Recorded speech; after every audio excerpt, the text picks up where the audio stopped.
buenas tardes y bienvenidos a este salón de actos para asistir a la conferencia del miembro correspondiente del Real Instituto de Estudios Asturianos, don Román Antonio Álvarez González. Me acompaña también en la mesa, bueno, por supuesto, el autor del conferenciante y el Ángel Villa Valdés, presidente de la Comisión Tercera de este Real Instituto y, naturalmente, miembro del número de la Casa, ¿no?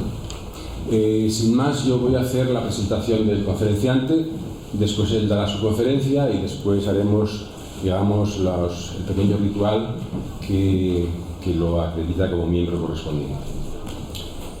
Es Román Antonio Álvarez González, recientemente nombrado miembro correspondiente del Real Instituto de Estudios Asturianos, hombre de muchos saberes. Nacido en 1951 en Eros de Miranda, en el concejo de Avilés, inició a muy temprana edad, tenía 4 años, su formación escolar en su pueblo natal.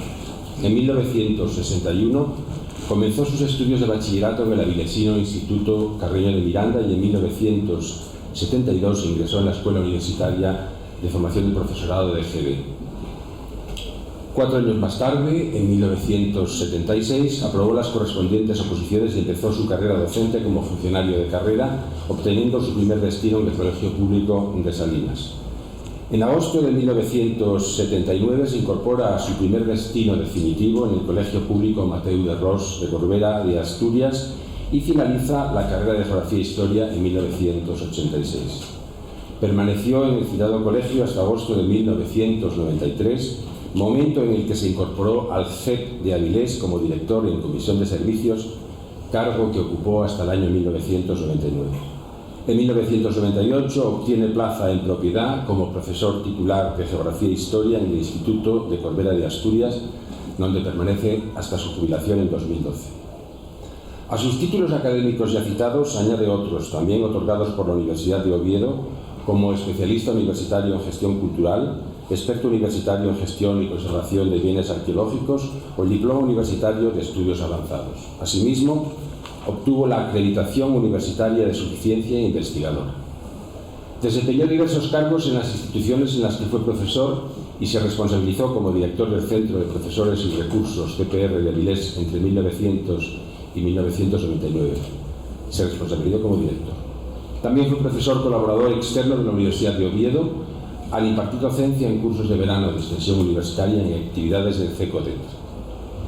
Desde 1999 a 2015 fue concejal responsable del área de Educación, Cultura y Deportes del Ayuntamiento de Avilés, donde desarrolló una gran labor, como es público y notorio. Su dedicación a numerosas actividades de índole social podemos calificarla de sobresaliente. Es o ha sido miembro de diversas instituciones o entidades de carácter social y cultural, entre otras varias del ámbito musical, pudiendo destacarse su condición de miembro del grupo literario Eneas de Avilés y de la Asociación de Escritores de Asturias. Colabora con la cadena SER, en donde realiza el programa semanal titulado El Ser de las Calles, dedicado a explicar la historia, los personajes y las anécdotas de las calles y plazas avilesinas. Escribe asimismo en la edición de Avilés del diario La Nueva España, donde tiene una sección periódica denominada Diario de a Bordo, en la que glosa la historia local. También fue redactor de la sección Cuadernos de Bitácora sobre temas de la historia avilesina en el periódico La Voz de Avilés. Es colaborador en publicaciones periódicas como el Boletín de la Fundación Emilio Barbón, donde trata de asuntos históricos, Ábaco, revista de la Sociedad Incuna dedicada al patrimonio industrial, El Escribano, publicación de la Sociedad Histórica de San Agustín de la Florida, Tabanque, revista especializada en temas educativos de la Universidad de Palencia, y El Revistín y El Bollo, conocidas publicaciones avilesinas en las que escribe artículos consagrados a temas de la historia local.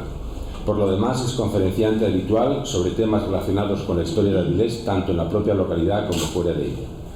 Por su gran labor educativa y cultural ha sido objeto de numerosas distinciones y nombramientos como miembro de distintas entidades, tanto de Avilés como de otras localidades, siendo de destacar su continua colaboración y relación intensa con la ciudad hermana de San Agustín de la Florida. Román Antonio Álvarez ha sido comisario de exposiciones, coautor de 12 obras, colaborador en otras varias y autor de los siguientes libros. El título lo tengo en inglés, voy a decirlo en inglés, en fin, espero que... Saint Agustín, Avilés, A 90-Year History of Two Sister Cities, en el año 2015, no San Agustín, 90 años de historia de... de las ciudades hermanas. Las huellas de Sefarad, el Lignum Crucis y Avilés, publicadas en 2015, 2016 y 2017. La Guardia Civil en Avilés, en 2019. Hazañas de Pedro Menéndez, en 2019. Y Avilés, el ser de las calles, volúmenes 1 y 2, publicados en 2021 y 2022. Quiero dejar para el final su encomiable labor en un aspecto que toca la fibra sensible del alma avilesina. Dirigió la investigación que siguió el rastro de un pergamino que contiene el fuero de Avilés, documento que recoge los privilegios y fueros de la población y villa concedidos a la misma por Alfonso VI en el año 1085 y ratificados por Alfonso VII en 1155. El documento, que había pertenecido al archivo de la ciudad de Avilés, desapareció en 1809 con motivo de la invasión napoleónica y desde entonces se perdió incluso la memoria de su existencia. Tras 15 años de investigación y de negociaciones, trajo de vuelta a Avilés el pergamino el 21 de diciembre de 2009, 200 años después de su desaparición. Su recuperación fue la base para la realización de un congreso internacional que ratificó la autenticidad del pergamino, que había permanecido en el archivo avilesino y que había sido cuestionada en el siglo XIX por don Aureliano Fernández Guerra en un discurso en la Academia Madrileña. Por todos estos méritos y por otros muchos que no he podido enumerar para no hacer demasiado larga esta presentación, Román Antonio Álvarez González ha sido nombrado miembro correspondiente de este Real Instituto. Démosle la palabra para que pronuncie su conferencia El territorio de Avilés, de Alfoz a Comarca.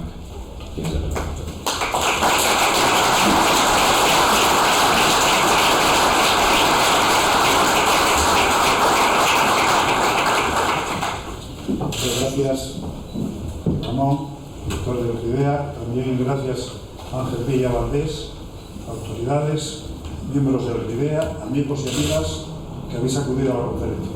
Gracias por acompañarme en lo que podemos denominar como mi debut oficial como miembro correspondiente del Instituto. El ser acogido como miembro de Orquídea supone, al menos eso entiendo yo, un premio, un reconocimiento a una trayectoria, pero sobre todo el inicio de un camino en el que se esperan aportaciones valiosas por parte de quien ingresa. Por tanto, esta nueva andadura significa para mí un reto y una gran responsabilidad que espero solventar con trabajo, con suerte y con el apoyo de los miembros de la Academia, entre los que cuento con muchos colegas y amigos.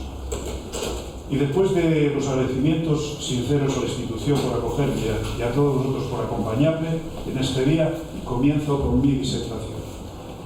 La conferencia, como ya conocéis, se titula El territorio de Avilés, de Alfoz a Comarca.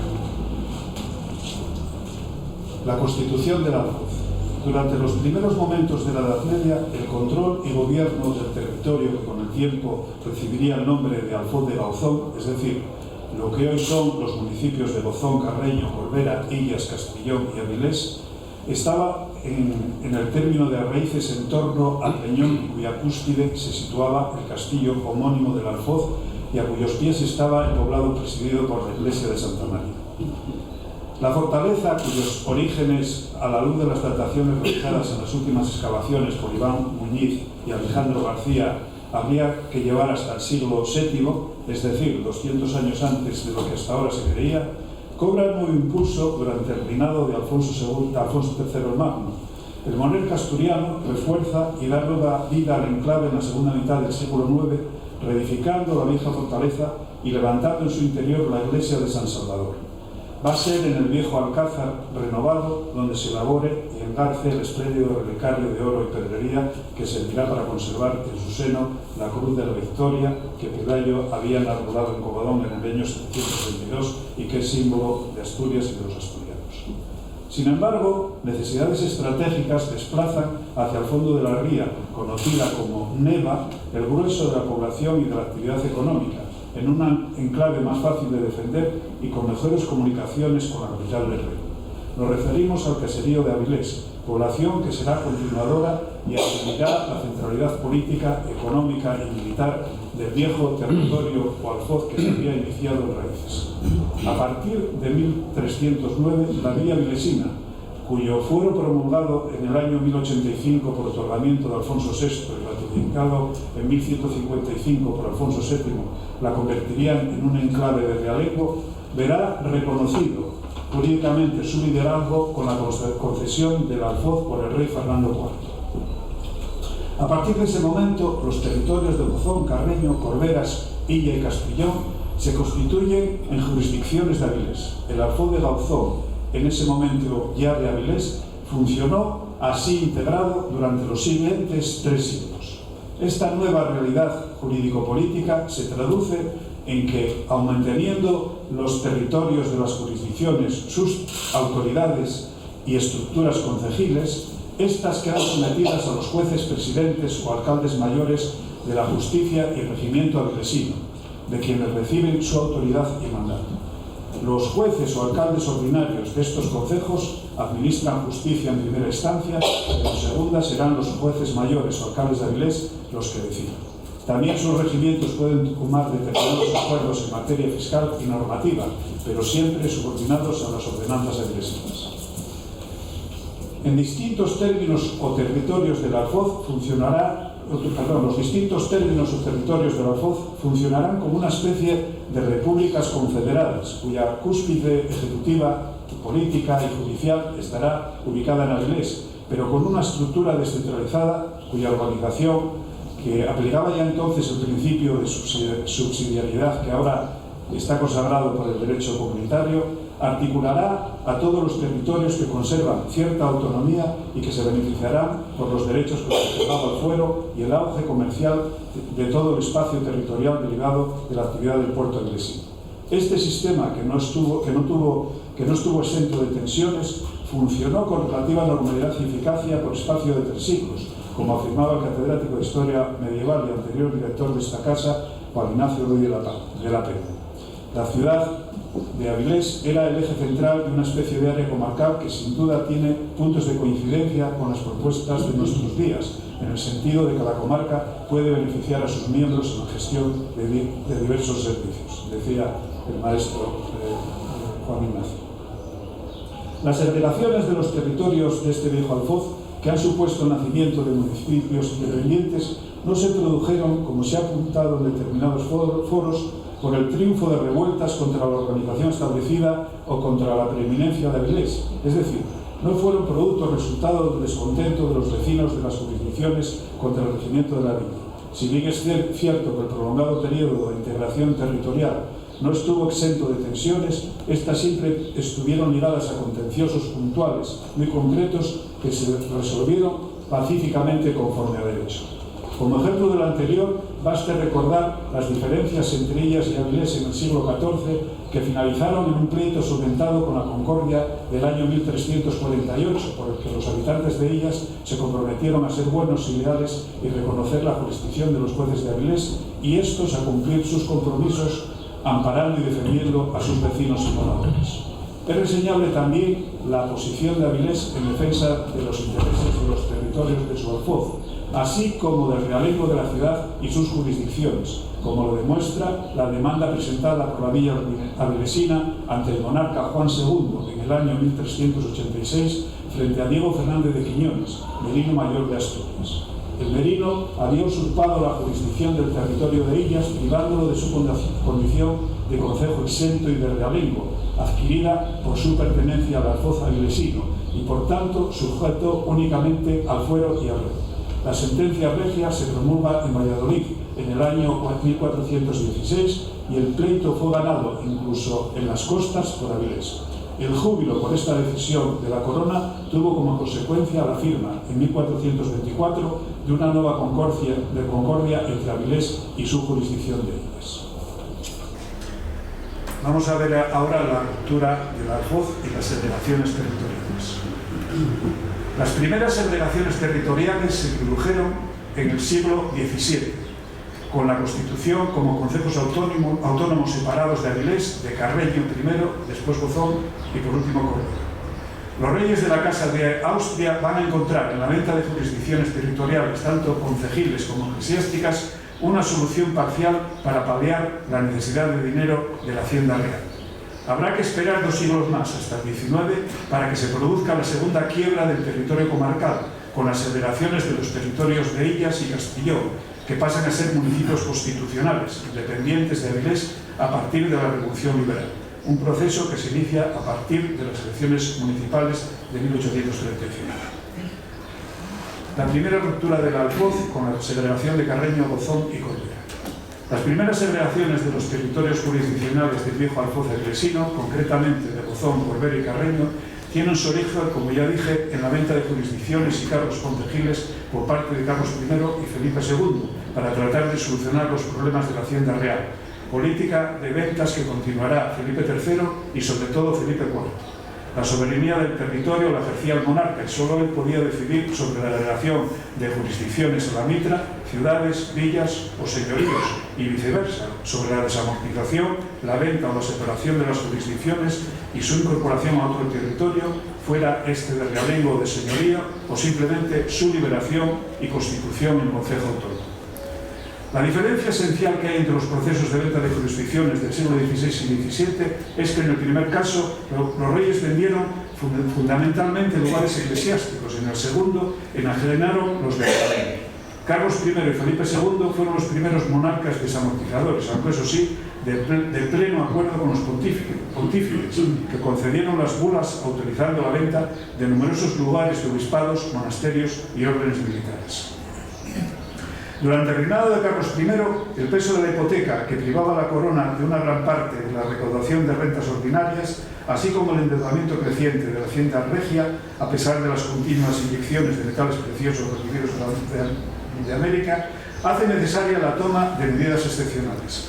Así, el monarca encarga en 1534 a Alonso de Baeza, su tesorero, aplicar a la cancelación de juros e hipotecas durante 10 años los aumentos de recaudación obtenidos de los nuevos arriendos de rentas públicas. En 1537, Carlos I reclama a los consejeros de Hacienda que pongan en marcha los puntos contenidos en el plan de 1534, en el cual figuraban instrucciones para la venta de jurisdicciones que ahora se actualizan. Entre otras cuestiones, en ellas se recoge que la venta de estas jurisdicciones solicitadas por lugares dependientes de una ciudad o villa escucharon la voz de los mayores de 150 vecinos y nunca se le otorgase a más de 2 lugares en cada término, ni a más de uno si se trataba de población con voto en cortes, concediendo preferencia a los pueblos de mayor vecindad, a los más apartados y a los que ofreciesen mejor precio. Las solicitudes de jurisdicción promovieron competencias entre aspirantes y oponentes, con muy buenos resultados para el fisco.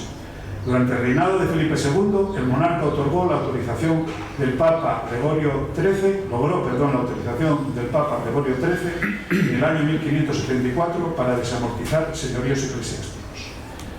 Durante el reinado de Felipe III se continuaron las desamortizaciones eclesiásticas y también se vendieron algunas villas realengas a cortesanos. Será durante el reinado de Felipe IV cuando más intensidad alcanza el fenómeno, cuando las ventas de lugares adquieren gran volumen como parte de una política más amplia dirigida a incrementar los recursos de la Hacienda Real por medio de ventas de cargos, oficios, mercedes y jurisdicciones. Por tanto, las teorías que sitúan la separación de Corbera del Alfoz avilesino y su constitución como concejo autónomo separado de Avilés en el siglo XV carecerían de apoyo jurídico y documental. No conocemos prueba histórica alguna que justifique una afirmación de ese tenor.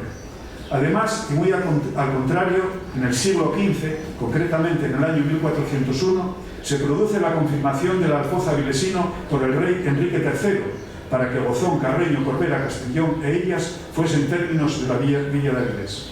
Y para mayor abundamiento, en el año 1466 tenemos prueba documental de la reunión en Avilés de los procuradores de los concejos asturianos solicitando al rey la confirmación de sus fueros, privilegios y libertades, usos y costumbres y otras gracias.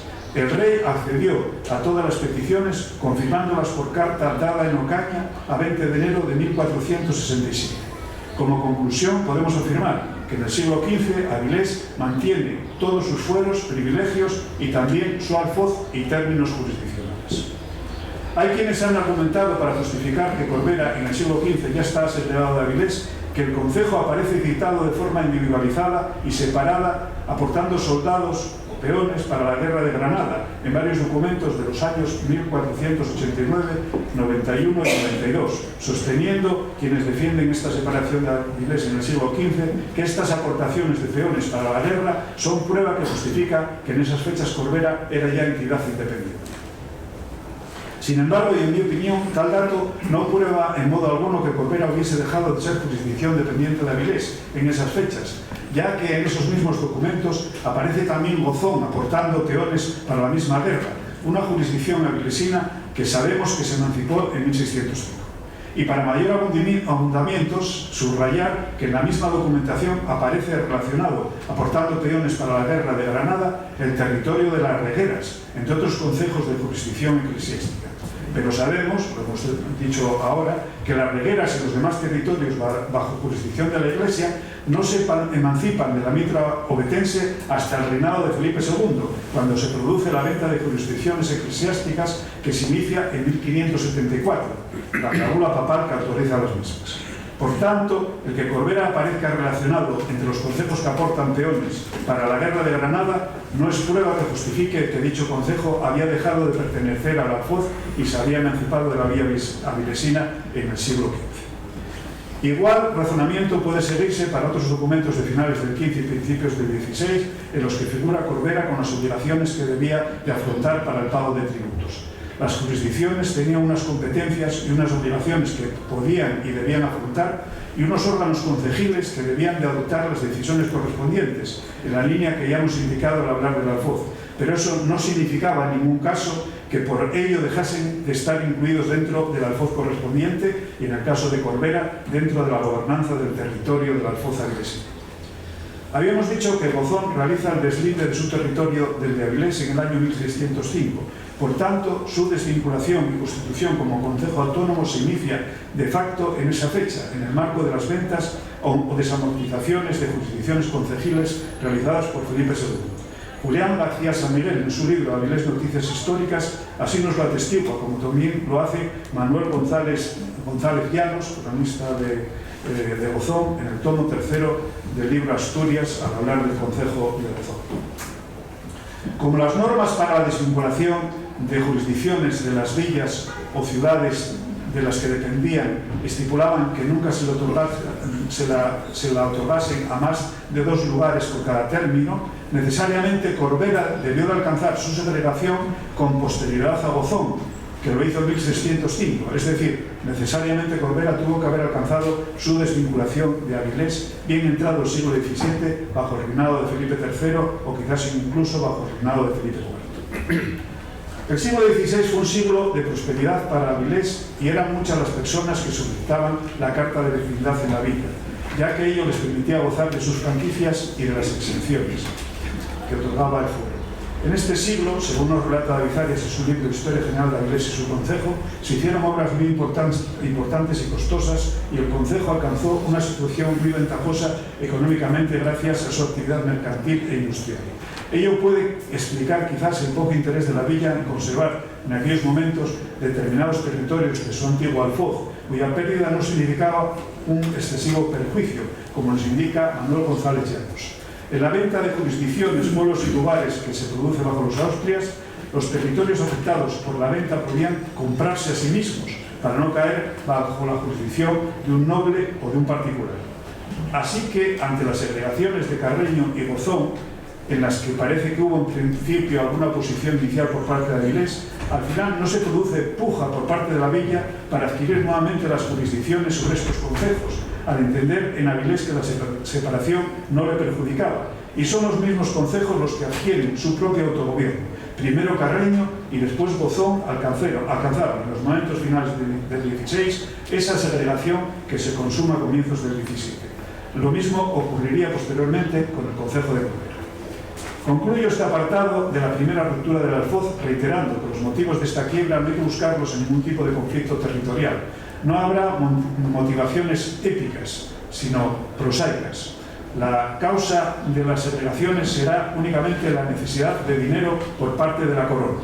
Los reyes de la Casa de Austria primero, Carlos I y luego Felipe II, pero sobre todo Felipe III y luego Felipe IV, va a encontrar en la venta de jurisdicciones territoriales, tanto concejiles como eclesiásticas, la solución parcial para paliar la necesidad de dinero de la Hacienda Real, que también tratan de aliviar con la venta de cargos concejiles y otras actuaciones. La segunda ruptura del alfoz, la segregación de Illas y de Castilla. Habrá que esperar hasta el siglo XIX para que se produzca la segunda quiebra del territorio comarcal, con las segregaciones de los territorios de Illas y Castellón, que pasan a ser municipios constitucionales, independientes de Avilés a partir de la Revolución Liberal. Este segundo proceso de independencia de jurisdicciones del antiguo régimen y su elección como municipios constitucionales, al igual que el anterior que llevó a la emancipación de los concejos ya mencionados, no es un proceso que se dé únicamente en Avilés, sino que también es de general aplicación para toda Asturias y el resto del Estado, dentro de la reordenación territorial que va a ser la seña de identidad de la Revolución Liberal. El proceso se perfecciona con las elecciones municipales realizadas en 1835, siendo así que la posterior constitución de los nuevos municipios tendrá lugar como muy pronto en el año 1836, aunque en algunos casos se retrasará varias décadas, como por ejemplo le sucede con Muros de Galó, cuya segregación de Pravia no se consuma hasta el año 1847. La creación de los nuevos municipios constitucionales fue un proceso de reordenación territorial que se efectuó paralelamente a la supresión de las Cortes o Juntas Generales de los antiguos reinos y, por tanto, la supresión de sus competencias y jurisdicción territorial, y a la creación de nuevas demarcaciones provinciales que estuvieron acompañadas de un nuevo órgano, las diputaciones de carácter consultivo. Las diputaciones eran una especie de macroayuntamiento de carácter con la misión de asistir a los nuevos municipios constitucionales, puesto que la mayoría de los que iban a crearse por sí mismos no podían desempeñar las funciones y desarrollar las competencias que les atribuía la ley. Por tanto, de una manera indirecta, las diputaciones, bajo el mandato del gobernador provincial a quien asesoraban, gobernaban y controlaban a los nuevos municipios constitucionales. El inicio del proceso tiene lugar antes de la muerte de Fernando VII, concretamente con la promulgación de la Constitución de 1812, surgida en las Cortes de Cádiz, y cuyo texto regulaba la administración local en su título VI, dedicado al gobierno interior de las provincias y de los pueblos. La Carta Magna establecía una estructura territorial uniformista. España se dividía en provincias y las provincias en municipios.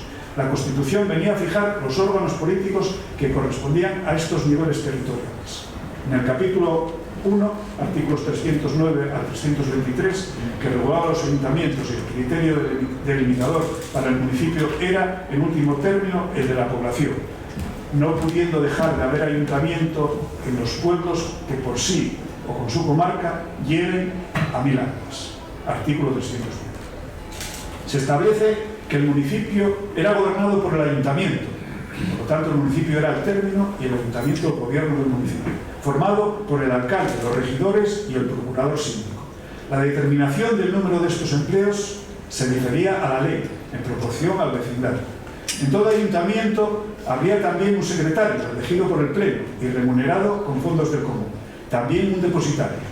Los alcaldes se elegirían todos los años, los regidores cada 2 años, la mitad cada año. En definitiva, el modelo local establecido en Cádiz, compendiado en los artículos del 309 y 310 del texto constitucional, comportaba un cambio revolucionario que rompía la organización administrativa municipal existente al activar una auténtica acción disgregadora del gran municipio del antiguo régimen, y todo ello con la intención de debilitar a las tradicionales oligarquías municipales. Se daba, en definitiva, una gran facilidad para iniciar la disgregación de los grandes municipios, posibilitando la secesión de pueblos integrados hasta ese momento en ellos, que tuviesen 1000 habitantes, o los sumasen con los territorios de la comarca circundante, para que pudiesen iniciar la formación de nuevas realidades municipales. Sin embargo, esto contrasta claramente con las provincias, para las que no se establece ningún criterio delimitador, lo que dejaba clara esa intención disgregadora aludida anteriormente con respecto a los grandes municipios del antiguo régimen. Pero no fue la única norma que surge en aquellos momentos. El decreto de 10 de julio de 1812, por ejemplo, contenía las reglas sobre la formación de ayuntamientos constitucionales y venía a ordenar el cese efectivo e inmediato de todos los regidores perpetuos, sin perjuicio de que pudieran volver a ser elegidos. También se suprimen los poderes de alcaldes y regidores sobre temas de justicia, que pasan a recaer en los jueces de los respectivos partidos judiciales, que ahora se ponen en marcha, y ello para hacer efectivo el principio de separación de poderes. Sin embargo, y ante la dificultad de establecer en poco tiempo una eficiente red judicial, los alcaldes conservaron algunas facultades auxiliares de la judicatura.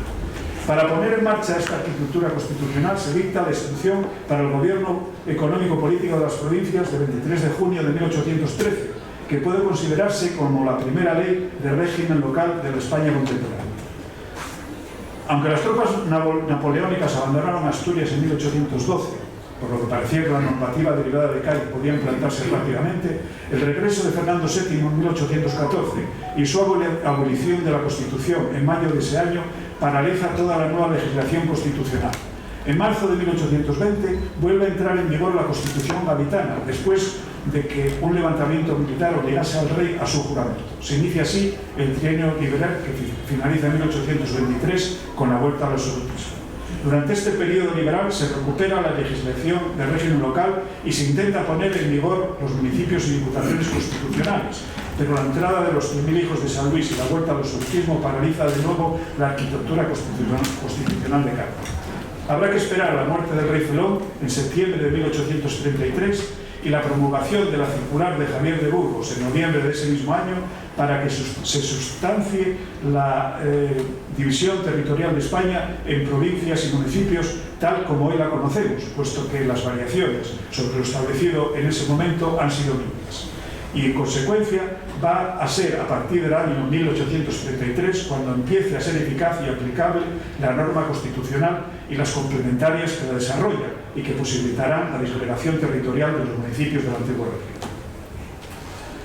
La Carta Magna de 1812, recordemos, establecía en su artículo 310 la creación de ayuntamientos allí donde no los hubiere y se sumasen más de 1000 almas por sí o por su comarca, dotándoles de su correspondiente término municipal.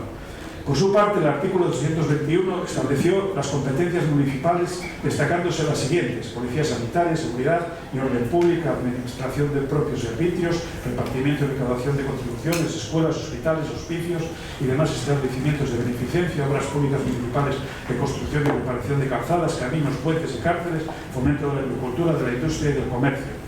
Casi nada. Sin embargo, sobre los nuevos ayuntamientos constitucionales y sus competencias aparece una tutela. En el punto 8º del artículo 321 se recoge que la formación de las ordenanzas municipales del pueblo solamente podrá ser aprobada por las Cortes, previo informe de la Diputación Provincial. Y esta tutela o dependencia no quedará ahí. En los artículos 322 y 323 también se recoge la necesidad de aprobación de las Cortes vía Diputación Provincial de arbitrios, así como la sujeción a la inspección de la Diputación Provincial en el ejercicio de sus competencias y la obligación de rendir cuentas anualmente de los caudales públicos recaudados o invertidos. O sea, con una mano se ofrecía competencias y autonomía, pero con la otra se tutelaban las funciones municipales con órganos superiores de supervisión y control. Esta arquitectura constitucional, que fue una auténtica revolución en la administración de los territorios españoles con respecto a la estructura del antiguo régimen, se fundamentaba en la necesidad de eliminar privilegios y tener un control mucho más exhaustivo del territorio, de las propiedades y de la producción. Una necesidad que ya se apuntaba años antes cuando se inició la realización de los famosos catastros, el más famoso de los cuales sin duda fue el del Senado. El triunfo de las ideas liberales llevaría consigo la disolución de todas las jurisdicciones señoriales y su incorporación a los respectivos municipios. También será el paso previo a la puesta en valor de las tierras que estaban en manos muertas, es decir, vinculadas a mayorazgos o a monasterios, conventos, parroquias o instituciones pías, a través de las medidas que eliminaban de las desamortizaciones que se llevaron a cabo después de la eternización de Isabel II. Pero no debemos olvidar que entre los planteamientos económicos liberales que se tenían en proyecto, incluso desde finales del siglo anterior, estaba no solo la explotación del suelo, sino también del subsuelo, mediante normas que establecían la propiedad del Estado sobre el mismo y su capacidad para otorgar concesiones y con ellas privilegios a empresas que se comprometiesen a la explotación de las materias primas que habían de servir para desarrollar también la industria, especialmente la relacionada con el armamento de los ejércitos y contribuir también, de paso, a la recaudación de dineros para las arcas públicas del Estado. Estos son los ingredientes que van a incidir en lo que será la gran reforma municipal y provincial que dará paso desde el denominado antiguo régimen al nuevo régimen constitucional. Sin embargo, veremos que hay preceptos que variaron y que primaron, al menos en Asturias, algunos intereses distintos a los iniciales que se expresaban en estas normas y que debían de regir el proceso para constituir una nueva realidad municipal. Concretamente, en la zona geográfica en la que se encuentra Avilés, desde la ría del mismo nombre hasta la ría de Pravia, observamos lo siguiente a partir de la muerte de Fernando VII y la implantación de nuevas normas sobre delimitación y administración municipal. Dos grandes concejos anteriores al siglo XIX, por tanto con delimitaciones territoriales muy consolidadas, heredadas de la época del antiguo régimen, que son Pravia y Avilés. El proceso político constitucional, impulsado por los liberales, con este nuevo diseño territorial, tiene como resultado, en la comarca descrita, la desmembración del concejo de Pravia, del cual se segregaron nuevos municipios, como son los actuales ayuntamientos de Muros de Nalón, Sota del Barco y Cubillero. Es decir, donde había un solo concejo, aparecen 4 nuevos municipios, la matriz de Pravia y los otros 3 citados. En el caso avilesino, la segregación provoca la aparición de 3 municipios donde había un solo concejo, 2 nuevos, Illas y Castellón y la matriz de Avilés. Es decir, de Ría de Avilés a Ría de Pravia, en donde había 2 grandes concejos, a partir de la década de los 30 del siglo XIX aparecen 7 municipios constitucionales. Pero analicemos algunas otras cuestiones nada valientes. Una primera, que los nuevos municipios que se crean en las segregaciones de Pravia y Avilés, ninguno cumple con la prescripción constitucional de tener más de 1000 armas, ni en los núcleos urbanos, ni sumándose estos con la comarca o término municipal circundante al regalo. Ni Cubillero, ni Sota del Barco, ni Muros de Nalón en el caso de Pravia, ni Illas y Castellón en el caso de Avilés. Ello fue posible por la aplicación del Real Decreto de 10 de noviembre de 1833 de Gabriel de Burgos y el Real Decreto de 23 de julio de 1835 para el arreglo provisional de los ayuntamientos del Reino. En dichas normas se fijaba nuevos índices poblacionales para constituir nuevos ayuntamientos. Por un lado, garantizando la existencia de aquellos que, teniendo menos de 100 vecinos, deseasen continuar siendo ayuntamientos y abriendo la posibilidad para que los que no llegasen a tal cifra se agrupasen con otros próximos, pero estableciendo en dicha norma que en el caso de los ayuntamientos de nueva creación que tenían una limitación mínima de 1000 habitantes para constituirse, según la Constitución gaditana, pudiesen constituirse de igual manera si llegaban a la mitad de los 1000 habitantes previstos, es decir, a 500.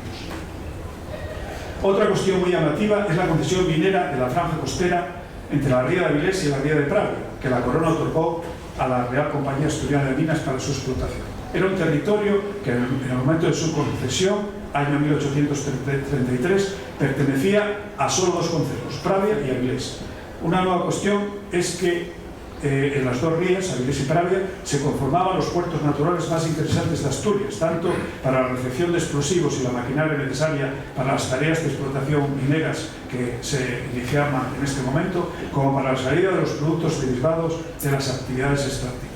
Estos puertos, que antes dependían enteramente, cada uno de ellos del ayuntamiento respectivo, Pravia o Avilés, van ahora a quedar o bien divididos en varias jurisdicciones municipales o en manos de ayuntamientos nuevos con escasa o nula capacidad de gestión.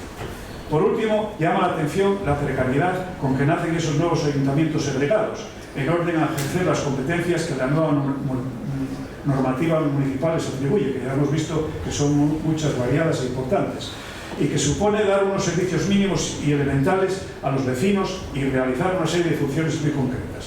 Para poder dar esos servicios y desempeñar esas funciones dependerán o bien de la Diputación o de grandes empresas que, gracias a las concesiones reales para la explotación del subsuelo, se establecen en el territorio y que en definitiva mediatizarán de forma permanente el gobierno de sus ayuntamientos, así como su capacidad de decisión y de gestión. Pero ese acogimiento a la nueva normativa, lo relativo al mínimo de habitantes preceptivos para constituir un nuevo ayuntamiento que deberían de tener los territorios que fuesen a segregarse, o la manifiesta incapacidad de esos nuevos municipios por falta de experiencia y medios para establecer una administración eficiente de su territorio, incluso la dependencia de los mismos de la Diputación o de una empresa a la que se le otorgaba la concesión para la implantación de extracciones mineras o de industrias metalúrgicas, es algo que solo afectó a los nuevos municipios segregados de Avilés o Pravia, pues vemos que no. Algo similar sucede, por ejemplo, con los grandes concejos de las cuencas mineras de los ríos Caudal y Nava. En la cuenca del Caudal, en el año 1836, y con una real orden de 14 de abril, Mieres se segrega de Pola de Arena y se elige un nuevo ayuntamiento constitucional. En la cuenca del Nalón, San Martín del Rey Aurelio se segrega de Langreo también en ese momento. Las circunstancias respecto del número de habitantes con que afronta ese nuevo periodo ya en solitario en estos nuevos ayuntamientos, así como el depender de la Diputación o de una potente empresa extractiva asentada en la localidad para poder ejecutar sus competencias, son similares a las que describimos para los nuevos ayuntamientos de la comarca de Pravi y de Cres. ¿Es esto una casualidad o quizás hubo alguna relación entre la instalación en las diversas comarcas asturianas de empresas mineras o de otro tipo y el troceado y segregación de territorios para constituir nuevos ayuntamientos más pequeños y con menor poder de gestión y control sobre el término municipal y también con menor capacidad para ejercer sus competencias y ejecutar servicios a los que estaba obligado por la nueva normativa y por tanto más fáciles de controlar y con menos posibilidades de ofrecer resistencia a los privilegios que se ofrecían a las empresas asentadas en su territorio? Mediatizaron esas empresas a los órganos de gobierno y a los legisladores de la nación para que la nueva normativa municipal facilitase su control sobre los territorios sobre los que iban a realizar sus actividades mineras e industriales. Dejo esas preguntas en el aire, pero sí afirmo que la nueva organización territorial fue una operación política de carácter centralista con el objetivo de acabar con la autonomía de gestión y de decisión de los distintos reinos y también de los concejos del antiguo régimen, muchos de los cuales fueron troceados directamente y todos ellos indefectiblemente intervenidos a través de las diputaciones. Pero hay otras medidas que influyeron y condicionaron en esta profunda reordenación del territorio y de los órganos y competencias para su gobernanza. En primer lugar, las desamortizaciones, que afectaron tanto a terrenos y propiedades eclesiásticas como a los bienes comunales de los antiguos concejos del antiguo régimen, por no citar la supresión de cotos y señoríos, tanto eclesiásticos como nobiliarios.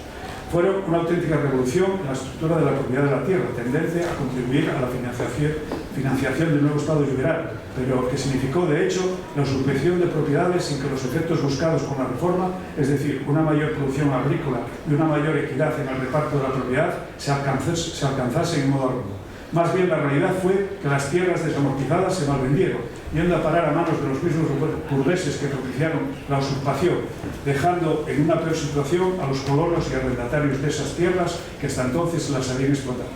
La reforma los lleva o bien a ser expulsados o bien a tener que aceptar un aumento sustancial en las rentas y foros que debían pagar para seguir optando a su posesión.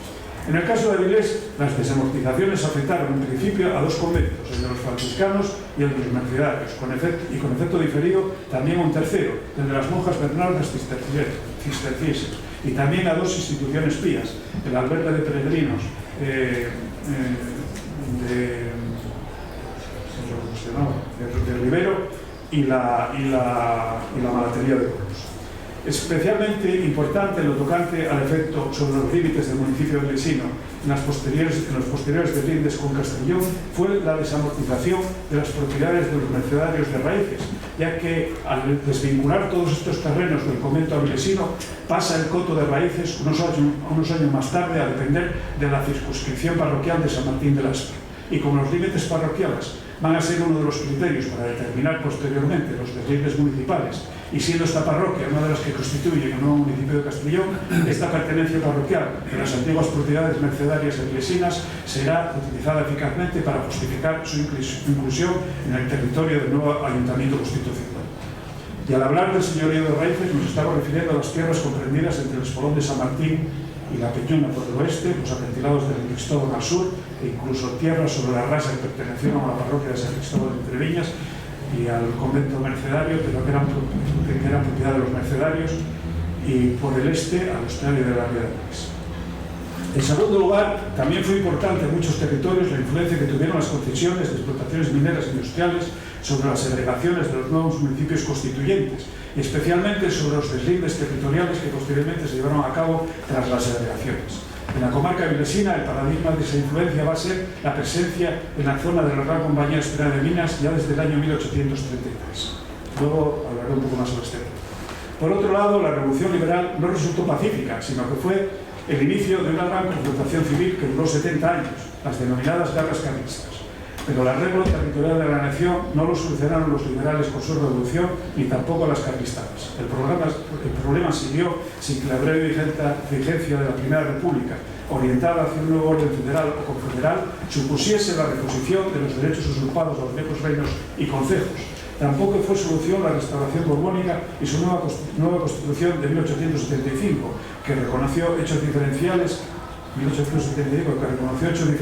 la capacidad fiscal de las diputaciones en las provincias vascas y de Navarra. La Segunda República, que vio frustrada su andadura con el enfrentamiento civil y que había aprobado los estatutos de autonomía de Cataluña y País Vasco y estaba tramitando el de Galicia, tampoco solucionó la cuestión. Menos aún la mano dura y el autonomismo franquista, y parece que la Constitución del 78, que reconoce el derecho a la autonomía de nacionalidades y de regiones, está teniendo dificultades con algunos territorios en los que han surgido movimientos independentistas e incluso intentonas de separación no pactada. Sigue en el candelero asimismo el debate sobre la supresión y unificación de ayuntamientos, para disminuir drásticamente el excesivo número que, si en algún momento pudo estar justificado, hoy todas las instancias especializadas y las buenas prácticas que buscan una mayor eficiencia en la gestión aconsejan disminuir. Por no mencionar la continua reflexión sobre la utilidad o no y la tendencia o no de las diputaciones. En definitiva, casi 200 años después de esta andadura, volvemos a tener encima de la mesa la posible reversión o al menos la reflexión sobre las medidas que deben adoptarse para verificar, actualizar y adaptar a las necesidades actuales aquellas medidas territoriales tomadas por los liberales tras el reinado de Fernando VII, haciendo frente a una actualización de la ordenación territorial del Estado. La emancipación de ellas. Algunos expertos situaban hasta ahora su emancipación en 1816 o 17. Si bien Juan Ramón Fuentes Jiménez, en su tratado sobre el Concejo de Illas, corrige estas apreciaciones y sitúa la segregación correctamente en el año de 1835. Ya lo había recogido así Julián García San Miguel, segundo marqués de Ceberda, en su libro Avilés Noticias Históricas. Los argumentos en los que se apoyan los que situaban la desafección de Illas en 1816 se refieren a un hecho importante ocurrido ese año. Era alcalde de Avilés de José María Argüelles y Trelles cuando el día de San Silvestre, el 31 de diciembre, tiene lugar una reunión plenaria del Ayuntamiento a la que no acudieron los alcaldes, jueces ordinarios de Illas y Castelló, como sería preceptivo para tomar posesión de sus cargos y poder ejercer así la regiduría en el año siguiente de 1817 en los territorios respectivos. La controversia se produce porque el nombramiento de jueces y alcaldes ordinarios tiene lugar a instancias de dos regidores perpetuos que habían ejercido el cargo durante la dominación francesa, lo que resultaba inadmisible para los nominados. Hubo una reclamación inmediata a la audiencia del Principado por parte del Ayuntamiento de Avilés, que se sustancia con un fallo favorable a la vía del adelantado. En la instrucción se combinaba a los representantes de Illas y Castelló a que se presenten en el consistorio avilesino y juren sus oficios, tomen la vara de mando y den el llantar de vino y bizcochos a los regidores de Avilés conforme a los usos y costumbres.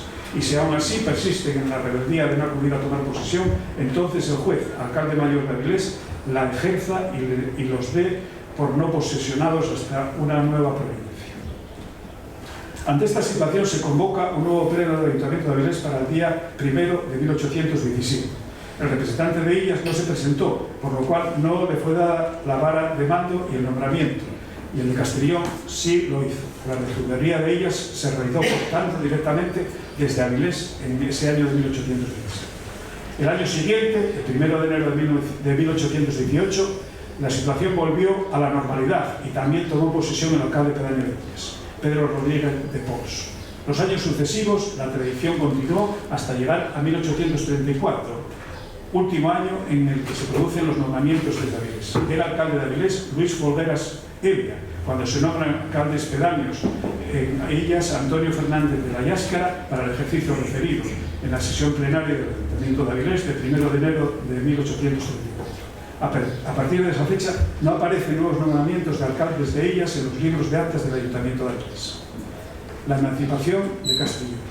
También hay quienes refieren la fecha de 1826 como el año en que se produce la separación de Avilés, tomando como base el documento más antiguo que se conserva en el Archivo Municipal de Castelló, que tiene ese año como fecha de referencia. En dicho documento se recoge literalmente lo siguiente: en la casa consistorial de este concejo de Castellón se juntaron, según costumbre, los señores Justicia y Regimiento, etc. Estas palabras sirvieron de base a algunos expertos para afirmar que ya en esa fecha estaba constituido el Ayuntamiento Nuevo, segregado del represivo. Como ya hemos indicado, los procesos disgregadores de grandes municipios del antiguo régimen que siguieron a la Constitución de Cádiz y a la francesada del siglo XIX se inician necesariamente todos ellos a partir de 1833 y se perfeccionan con las elecciones de 1835. Pero es que además del análisis del texto del documento no podemos deducir de ninguna manera que se esté relatando ningún acontecimiento referido a un ayuntamiento de nueva planta. Los señores Justicia y Regimiento son figuras de los municipios del antiguo régimen, que no tienen cabida en los nuevos municipios, en donde sí existen alcaldes y regidores, y se hace efectiva la separación de poderes. En la Constitución de Cádiz y normativas subsiguientes se habla de municipios, entendidos como unidades territoriales, y de ayuntamientos, como instituciones de gobierno de este territorio.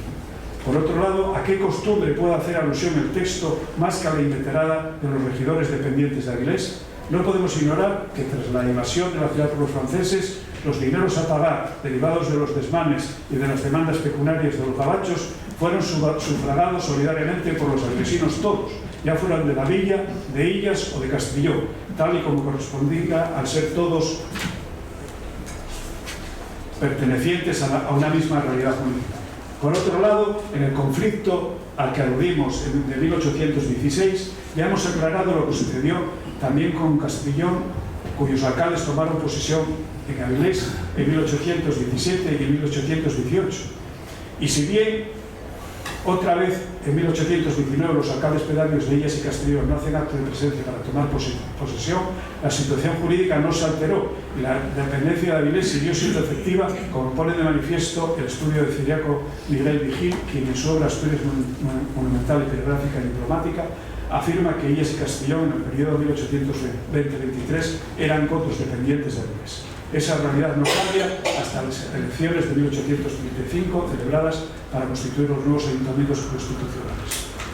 Que en el año 1833 coincida en la puesta en vigor de la nueva normativa municipal de Javier de Burgos, que favorece la secesión, que se consumará en 1835, y la llegada del territorio en ese año de 1833 de la Real Compañía Asturiana de Minas, no es tampoco nada extraño, pues el régimen liberal, además de favorecer la creación de nuevos municipios, también facilita la instalación de industrias extractivas mediante concesiones sobre el suelo y el subsuelo para la explotación, normativas ambas de las que se beneficiará la Real Compañía.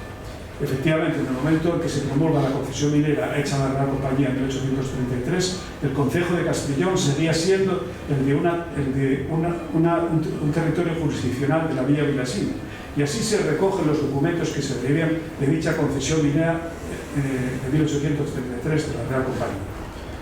Los datos están contenidos en el legajo denominado Certificación de expedientes de deslite y posesión de los terrenos concedidos por Su Majestad a la Real Compañía Asturiana de Minas de Carbón a finales de 1833 y 1834, expedida de orden del excelentísimo señor gobernador de la provincia el 2 de septiembre de 1889 y depositado en el archivo de la Real Compañía de Aragón. Hay una serie de documentos y de certificaciones que voy a obviar, entre ellas la delimitación de la concesión minera, los terrenos que comprendía entre Avilés y Pravia.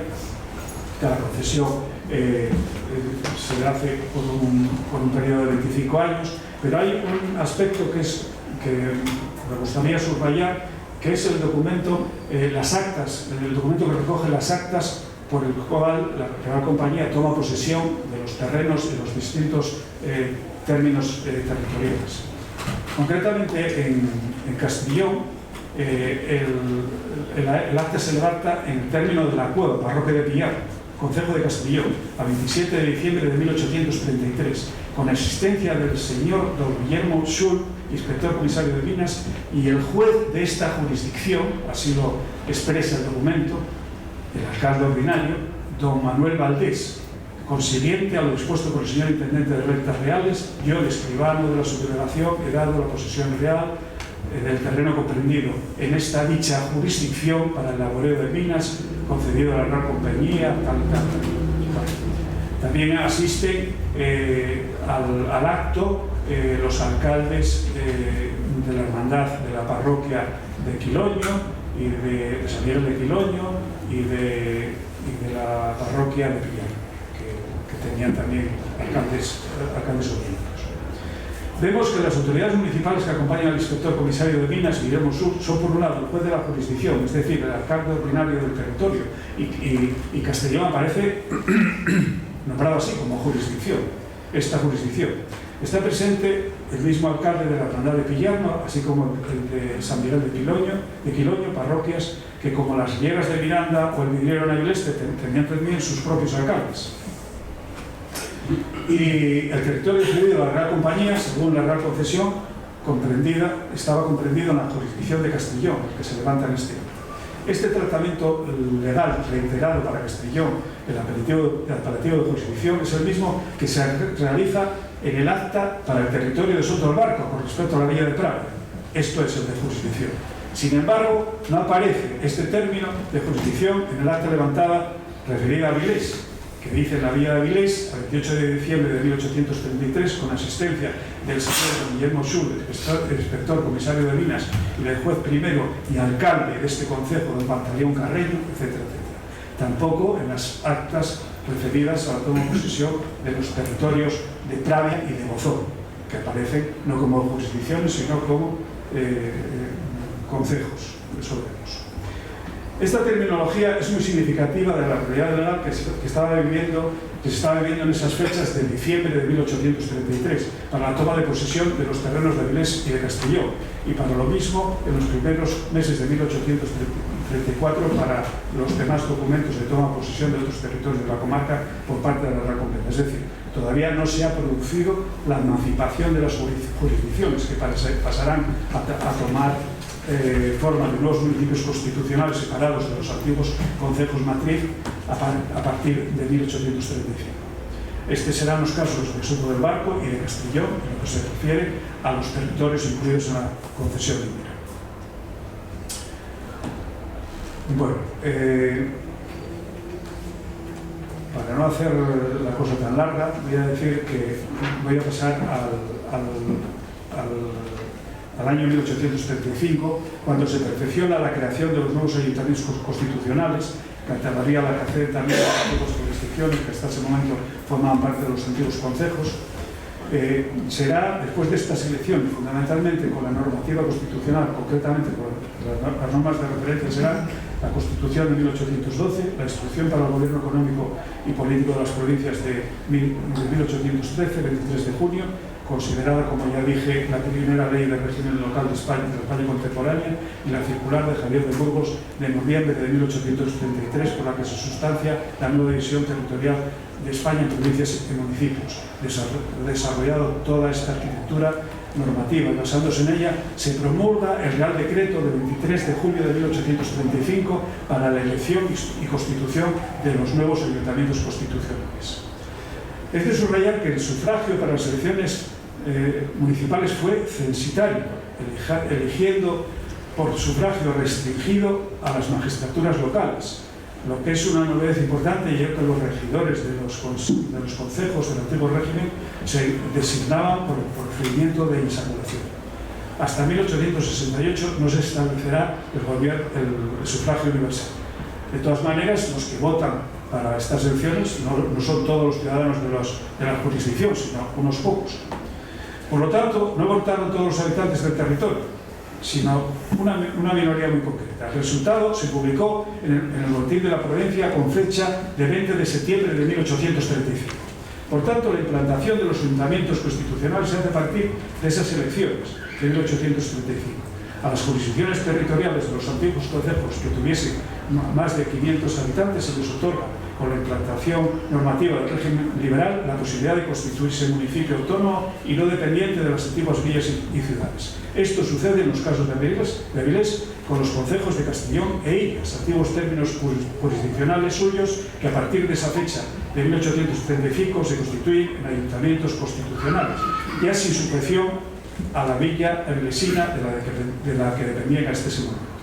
En el listado de 27 municipios asturianos que se constituyen como constitucionales ex novo, ya aparecen los de Castellón e Illas, y que se publican en el Boletín de la Provincia. que desde ese momento comienzan de forma efectiva, desde el punto de vista de la legalidad, su vida independiente y separada del municipio matriz de Avilés. En relación con lo anterior, en el acta de la sesión de 12 de octubre de 1835 de la Municipalidad de Castellón, que está contenida en el libro de actas primero de este municipio, el libro de actas de este municipio de esta fecha, se refleja perfectamente la transición del viejo concejo jurisdicción de Avilés al nuevo ayuntamiento constitucional totalmente autónomo que se forma en ese momento. Se recoge el resultado del sufragio realizado con expresión de los votos que saca cada uno de los candidatos. La histórica sesión comienza con la constitución del Justicia y Regimiento del viejo concejo, formado por las siguientes personas y magistraturas: Antonio Menéndez, juez y alcalde ordinario de la jurisdicción; los regidores Juan Suárez, Felipe García Barbó, Manuel Álvarez de la Campa, Ramón Fernández Buría, Domingo Álvarez de la Campa y Pedro Álvarez de la Campa; el procurador del común, Manuel Menéndez Mariega; los diputados Juan Suárez y Manuel Galán; y el síndico personero Manuel Rodríguez. La institución del antiguo concejo de Castellón, jurisdicción de Avilés, es la que da posesión a las personas electas para que pasen a formar el nuevo ayuntamiento constitucional, ya libre de ataduras con Avilés. Así, por acuerdo unánime, dieron posesión a los individuos que van a formar la nueva corporación como concejales y demás cargos, que son los siguientes: Martín Díaz, alcalde; Manuel Cueto, teniente alcalde; Fulgencio García Barbó, José Muñiz, Francisco Menéndez, José Huerta, José Fernández, como regidores o concejales, y Ramón Álvarez como procurador del común.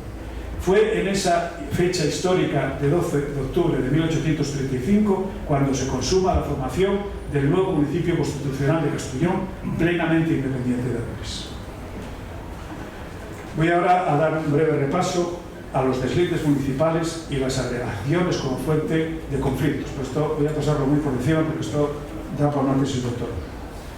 En el tema de los deslindes territoriales entre los nuevos municipios sucede lo mismo que con las familias. En algunos casos las relaciones se ven enturbiadas cuando iniciamos el reparto de lo que fue la herencia común de nuestros mayores. Esta cuestión tiene contenido para una nueva charla, como os decía, por lo que trataré de exponer de forma sucinta y esquemática algunos hitos sobresalientes. Los deslindes de Carreño e Ites. Ninguno de los dos concejos tiene lindes con Avilés, y los que mantienen con Corbera y con Gozón, el primero, y con Corbera y Castellón, el segundo, no fueron objeto de mayores cuestionamientos. Los deslindes entre Corbera y Avilés, en la zona que actualmente linda entre los dos concejos los deslindes entre Corbera y Avilés, la zona que actualmente linda entre los dos concejos de Corbera e Illas, se solventaron aceptando que determinados lugares de Corbera, como parte de Piñella, quedasen encuadrados en la jurisdicción parroquial de San Julián de Illas. Lo mismo que sucedió, como veremos, con lugares del Piñero que pertenecientes a Avilés, que quedaron dentro de la jurisdicción de la parroquia de San Esteban de Porta. Los deslindes entre Avilés y Gozón. Ambos concejos llegan a un acuerdo en el año 1605, ya bajo el reinado de Felipe III, practicándose un deslinde de los términos municipales en los que se tomó como base para delimitar la frontera entre ambos concejos en su confluencia en la margen derecha de la ría, la mayor extensión de las aguas saladas en las mareas equinocciales, garantizando de esta manera la pragmática real, la jurisdicción de que la villa de Avilés tenía sobre toda la ría y sobre su puerto. Sin embargo, con posterioridad surgen determinados contenciosos o roces entre ambos concejos, pero no por los deslindes iniciales, sino por peticiones de agregación a Avilés de diferentes territorios enclavados en el territorio de Gozón, de los cuales el más significativo, aunque no el único, será el de la parroquia de San Pedro Navarro, que se agregará a Avilés en 1925, aunque la autorización definitiva del gobierno se produjo en diciembre de 1924.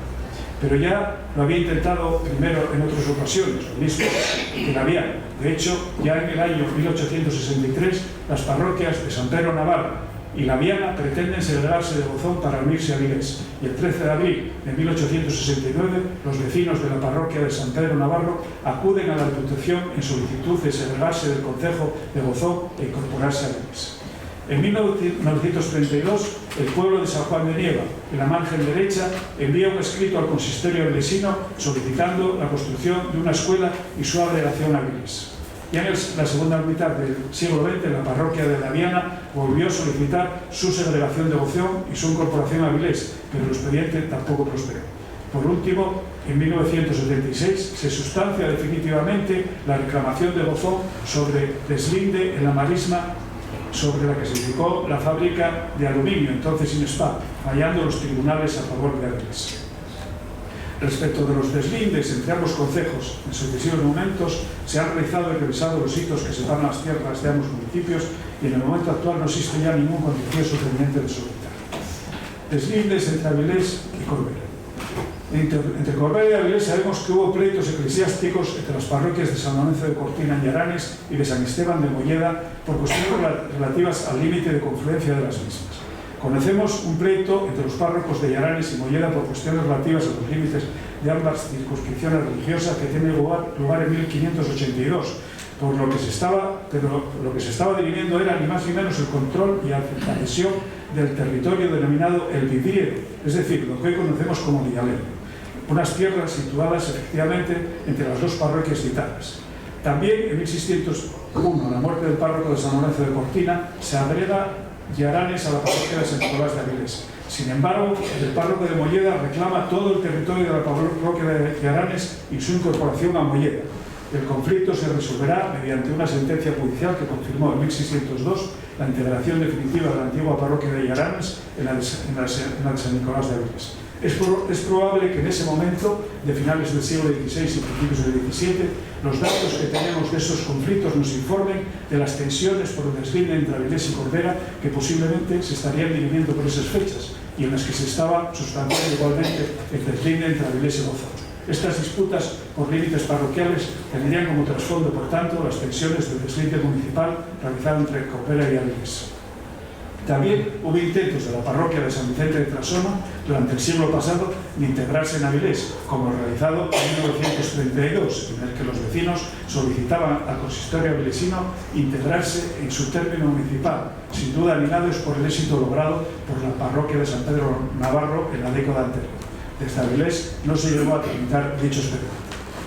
Deslinde entre Avilés y Castellón.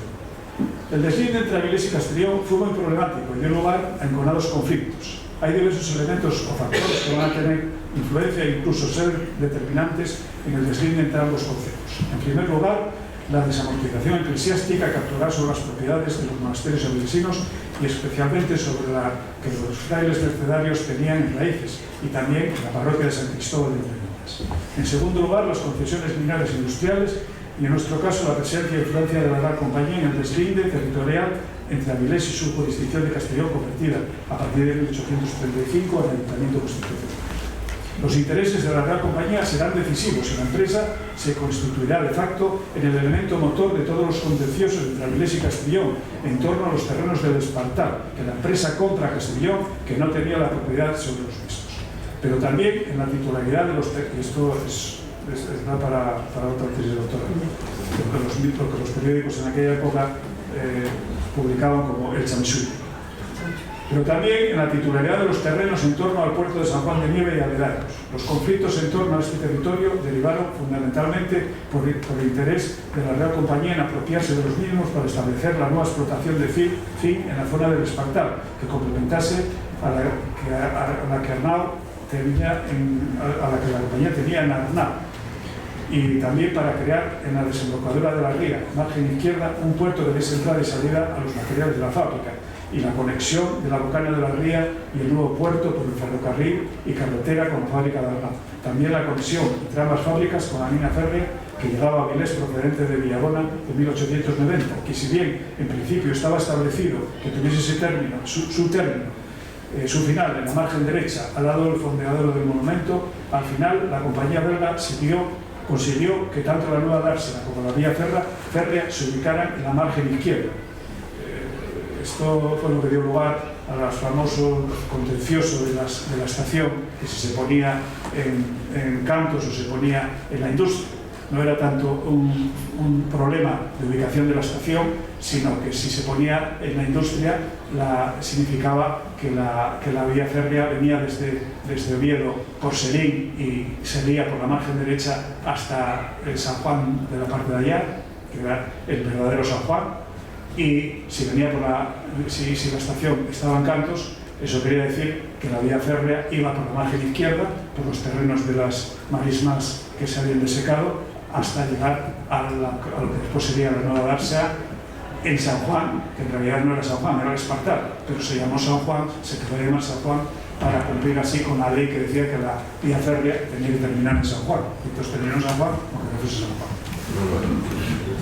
Para conseguir, bueno, por último, serán importantes, como lo fueron en todos los deslindes municipales, la precisión de los límites de las parroquias que se encuentran en los respectivos municipios. En este sentido, el deslinde en la zona de la parroquia de Miranda se ha configurado a sí mismo de forma problemática. La tardía constitución de la parroquia en los territorios de Miranda y, por tanto, su delimitación precisa que tiene lugar en 1885 hace que Castellón, en el deslinde de 1883, 2 años antes, se anexione diversos enclaves pertenecientes a la parroquia que en esos momentos era escuela de San Nicolás de Avilés, bajo el pretexto de que dichos enclaves habían pertenecido a la parroquia de Piñar. Nos estamos refiriendo a la parte de la Cruz de Illas, a los lugares del Forcón, Les Pedreres, La Curtia o el Río. El deslinde de 1883 no será definitivo, pero a pesar de la configuración territorial de Miranda con lugares que se habían incluido en el territorio de Castellón, los límites de Avilés en la zona ya no serán modificados y se mantienen hasta el momento actual. Hay también una zona de la rasa costera de San Cristóbal pertenecientes a esta parroquia que, sin embargo, quedó encuadrado dentro del municipio de Castellón cuando se hace el deslinde de 1863, porque se alegará que eran terrenos que habían pertenecido al antiguo convento mercedario de Raíces y, por lo tanto, pertenecían al señorío de Raíces que se había encuadrado dentro del municipio de Castellón. Sobre este deslinde de 1863 y debido a las desavenencias existentes entre las corporaciones se realizarán alegaciones y se iniciarán pleitos que no se van a resolver provisionalmente hasta la sentencia del Tribunal Contencioso Administrativo del 23 de junio de 1892. Y decimos provisionalmente porque esa sentencia no será definitiva. Los problemas persisten y surgirán nuevas reclamaciones y recursos con nuevas sentencias como la de febrero de 1900, incluso otras posteriores, hasta llegar a la delimitación actual y aceptada por los dos municipios. Pero antes de los acuerdos finales se sucedieron importantes y graves sucesos en torno a San Juan de Nieva, en la margen izquierda de la ría, cuya memoria se derivan sin duda resabios y desconfianza que afloran en ocasiones y que sombrecen las relaciones actuales de ambos municipios. Es una historia muy larga y complicada de la que simplemente voy a hacer mención a un par de cuestiones puntuales. Como la que acontece en 1932, en la que la parte del pueblo de San Juan, la margen izquierda de la ría, perteneciente a Castellón, presenta ante los ayuntamientos de Avilés y Castellón y ante el ministro de la Gobernación su petición de agregación al municipio de Avilés, después de haber realizado el preceptivo referéndum entre la población que resultó favorable a la segregación. Se tramita en Madrid el expediente que es aprobado por el Gobierno de la Nación que lo tramita a través del Ministerio de la Gobernación, cuyo titular era Casares Quiroga. Tramita el oportuno proyecto de ley que debería de ser aprobado por las Cortes para perfeccionar la relación de San Juan a Avilés. Pero el Ayuntamiento de Castellón destaca a Madrid una nutrida comisión que va acompañada y asesorada por la compañía Asturiana de Minas. La Real Compañía tenía mucho interés en el control de la zona de San Juan en donde tenía su terminación portuaria. En definitiva, el resultado de este proceso es que finalmente en septiembre de 1932 se comunica que el Gobierno retira del Parlamento el proyecto de ley sobre la agregación, escribiendo que las bases jurídicas del proceso se basan en normativa procedente del periodo de la dictadura y que dicha normativa ya está de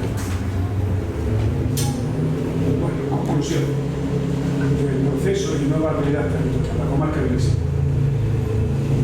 El último intento de alterar los límites municipales tuvo lugar en los años posteriores a la Guerra Civil, en pleno régimen franquista. Era alcalde de Avilés Francisco de la Sierra y se presentó en Madrid un expediente de remodelación de los límites del municipio avilesino.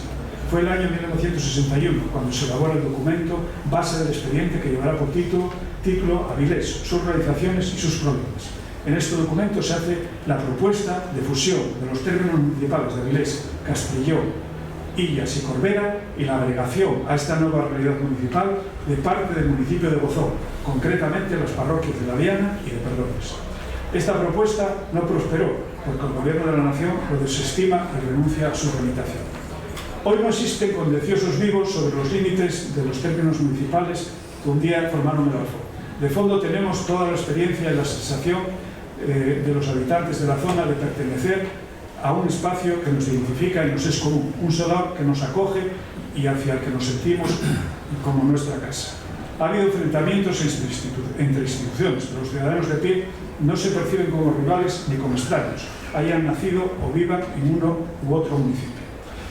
Aparte de la gran cantidad de personas que vinieron de fuera, que son avilesinos, no están fuera de todos estos contenciosos, los que somos de la comarca normalmente tenemos raíces en todos los municipios, porque las personas iban a buscar su pareja para el matrimonio fuera del sitio donde vivían.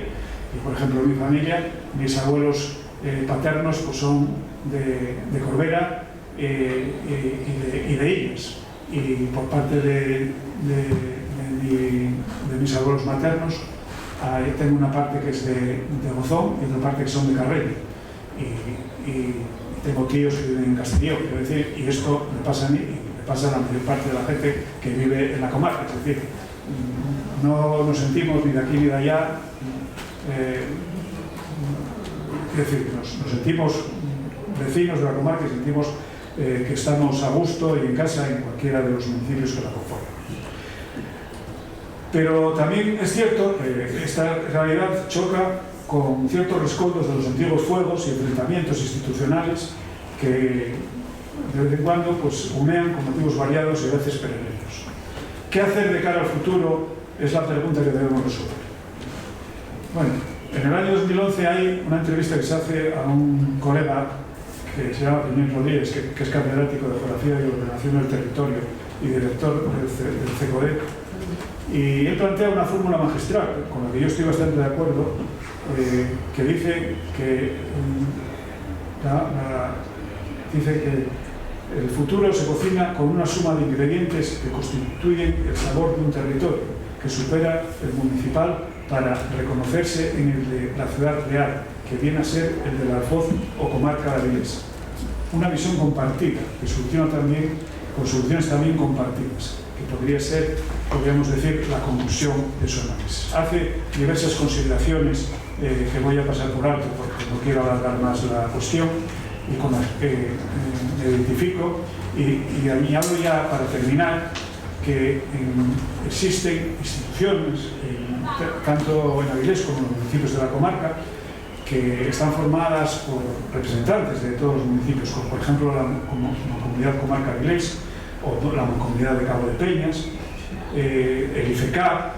Hay instituciones que dan servicio a toda la comarca, como el Conservatorio Profesional de Música de Avilés, en su momento Perrera Comarcal, si se llega por fin a hacerla, la Fundación Hospital Avilés, y también hay instituciones desde el gobierno regional y nacional, como los bomberos, Cadasa, Área Sanitaria, Hospital San Agustín, COGERS, Autoridad Portuaria, Escuela Superior de Arte, Escuela de Idiomas, que dan servicios y articulan las necesidades de los vecinos de todo el territorio, sin discriminar los que viven en un municipio o viven en otro. Incluso oficialmente existe la denominación de comarca Avilés, que se cristaliza en la Mancomunidad de Turismo y Medio Ambiente. Pero existen áreas de colaboración que están sin explotar y que sería necesario desarrollar desde el ámbito político, sobre todo en el ámbito del planeamiento, la planificación urbanística e industrial, las infraestructuras y las comunicaciones, el desarrollo tecnológico y la prestación de determinados servicios. Todos ellos son campos en los que juntos podemos mucho más que separados. Sin embargo, no tengo por seguro que a través de la iniciativa municipal eso pueda lograrse. Hay casos, como por ejemplo tenemos en los ayuntamientos de Don Benito y de Villanueva de la Serena, que se han unido en una sola entidad porque han entendido esto, que sobran ayuntamientos y que juntos se puede más que por separado, y que ahora han hecho un ayuntamiento unido que se llama Vegas Altas. No tiene por qué haber un solo camino. Quizás, como en épocas pretéritas, se necesite, y no solo en los territorios de Avilés, sino también en otros de Asturias y de España, un empujón desde los gobiernos regionales, como es el caso de las comarcas de Cataluña, o desde el propio gobierno de la nación. Es un tema abierto a debate, pero para mí, que ya vamos un poco tarde. He dicho. Muchas gracias.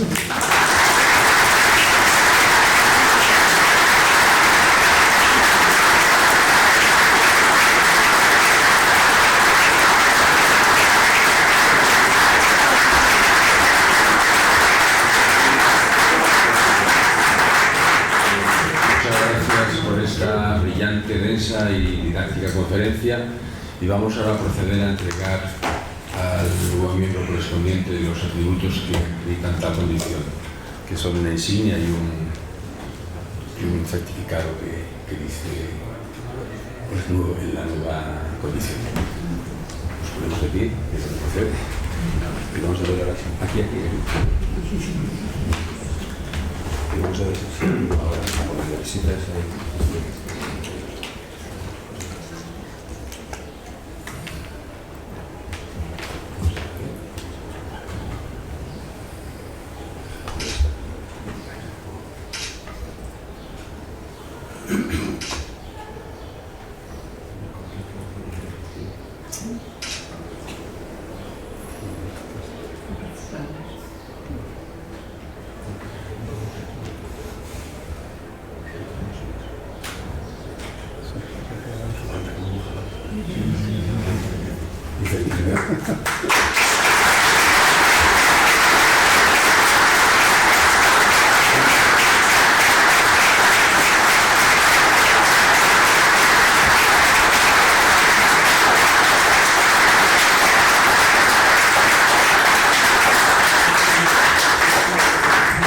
Y ahora, como es habitual en nuestras conferencias, si alguien quiere hacer alguna pregunta o hacer algún comentario, este es el momento adecuado.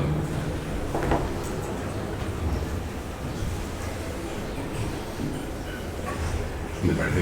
Sí, bueno, sí.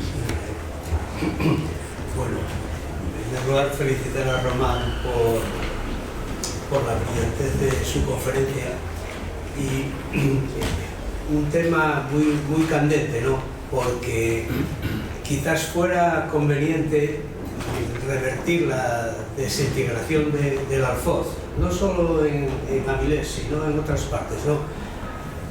La gente de los alrededores va a la villa, baja a la villa, los juzgados están en la villa, el hospital está en la villa. Entonces hay, no sé, esa tendencia centrífuga, ¿no? De cada uno por su lado, pero luego resulta que nos necesitamos unos a otros.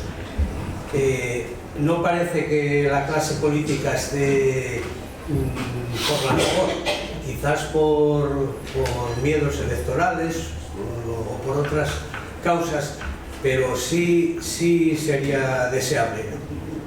Los que nos dedicamos a la docencia y hacemos seguimiento de nuestros alumnos por España y por el mundo, aquellos que en distintas facetas brillan, cuando se les hacen entrevistas, yo recuerdo todavía uno recientemente, en el tema del arte, siendo nacido en Castellón, se identifica como de Avilés. Entonces, bueno. Efectivamente, yo creo que es una realidad que la gran cantidad de ayuntamientos que existen en nuestro país tiene poco sentido. Y lo mismo sucede en Europa con otros países. Por ejemplo, en Italia se suprimieron 5.000 ayuntamientos y en Inglaterra pues pasó algo parecido, también suprimieron un montón de ayuntamientos. No se trata tampoco que esa tenga que ser la única vía. Es decir, existen fórmulas en las cuales, aplicando ese criterio de subsidiariedad que rige en Europa, que ya regía, como ya vimos en el antiguo Alfoz, se pueden buscar fórmulas eficientes en las cuales las competencias recaigan en aquellas instituciones más cercanas al ciudadano y más especializadas. Por ejemplo, los norteamericanos tienen el county, el condado, que es el que se encarga, por ejemplo, de la policía, el sheriff del condado. Aunque existe una policía municipal que va desarmada que va en bicicleta para ordenar el tráfico delante del colegio y todo esto, los policías dependen del sheriff del condado. Y depende también del condado, por ejemplo, la educación. Nosotros cuando fuimos allí a San Agustín y empezamos a trabajar para hacer los intercambios escolares, no hablamos con el ayuntamiento porque el ayuntamiento no tenía competencia ninguna en ese tema, sino que lo llevaba el condado. Es decir, que En Francia, por ejemplo, están las aglomeraciones. Las aglomeraciones son instituciones que reciben de los municipios competencias, por ejemplo, en el campo urbanístico o en el campo del desarrollo tecnológico, que se hacen pues desde la aglomeración para todos los municipios que encuadran ese territorio. Es el caso que se lo aprendimos en San Nacer, cuando viajamos allí, cuando nos hermanamos, pues aprendimos muchísimas cosas de la administración local y de cómo se organizaba. Yo creo que nosotros tenemos una historia que nos enseña, y yo creo que tenemos que hacer más eficiente la administración, sobre todo para dar mejor servicio a los ciudadanos, porque el ciudadano, como muy bien dices, Antonio, no diferencia. Mi familia, como decía, son de todos los sitios, y los que viven en la zona, la mayoría de ellos, pues lo mismo, son de Avilés, están viviendo en Castellón, o son de Castellón y vienen a vivir a Avilés, o se casan con uno que es de Candás o de Loanco, en fin. Y por lo tanto, lo que hay que buscar es la eficiencia. Lo que pasa es que los impulsos para que se haga una cosa o se haga otra, para unir o para disgregar, como vemos por nuestra historia, nunca partieron del ámbito local. Cuando se constituye el Alfoz es por una decisión del monarca, y cuando se disgrega es por otra decisión del monarca o del gobierno de la nación.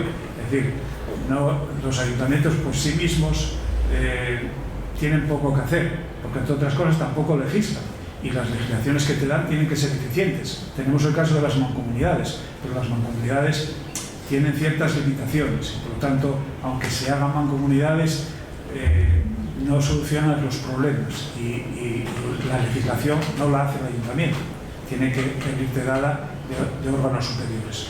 Por lo tanto, yo creo que hay pasos que se están dando. Por ejemplo, lo decía antes, en Cataluña están las comarcas, que tienen una legislación que ha hecho la Generalitat de Cataluña para organizarlas, y también en el País Vasco están haciendo el tema de las comarcas. Bueno, pues lo que no cabe duda es que hay que darle una vuelta a esto.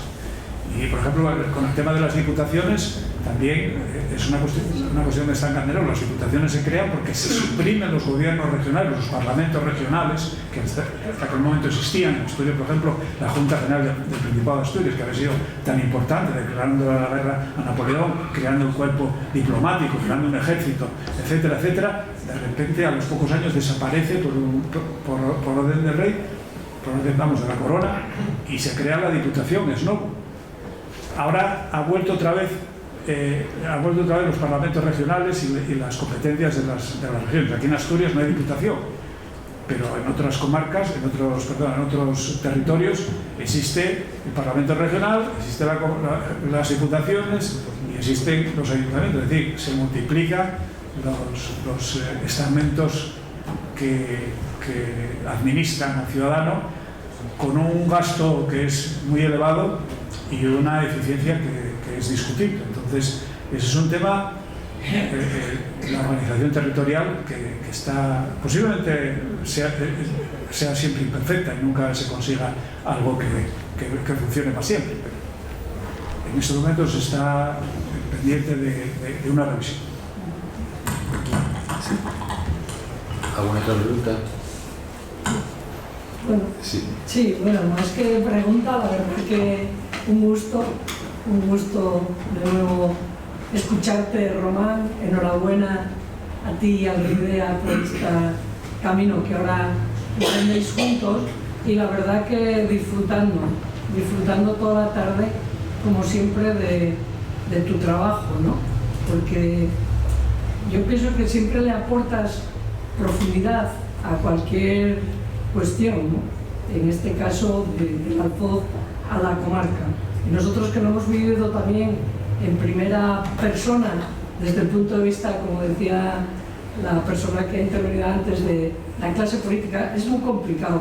Yo lo que siempre he visto es que, por ejemplo, en nuestra comarca, la propuesta no puede salir de Avilés, nunca puede salir de Avilés, porque siempre hay la idea que cuando hacemos algunas propuestas, y nos atrevimos a hacer algunas, cuando la propuesta sale de Avilés, siempre parece que es que queremos algo como del grande al pequeño, ¿no? Eso fue que la comunidad turística, que es una de las cosas en las que más pienso yo que hemos avanzado en este último tiempo, dijimos, no, lo tiene que presidir el pequeño siempre, ¿no?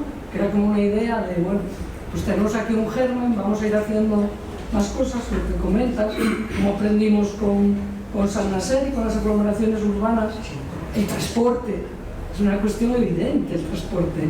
Nosotros no tenemos ninguna línea de autobuses que sea solo validez, unas empiezan en una, acaban en el otro, las áreas sanitarias, que son cosas como muy, yo creo que, no sé, no solo es la clase política, sino que yo creo que es más como la decisión, ¿no? ¿Dónde ha de tomarse esa decisión? Y desde luego pienso, como comentaste, que es muy difícil que salga de nosotros y en nuestro caso concreto de los que somos de Avilés. Pero bueno, que en la historia, como has relatado, hay muchas cosas súper interesantes. Como siempre, un gusto escucharte. Enhorabuena. Gracias. Sí, ¿alguien más quiere decir algo? Pues si nadie más piensa decir nada, pues damos la sesión. Muchas gracias por su asistencia y enhorabuena por la conferencia.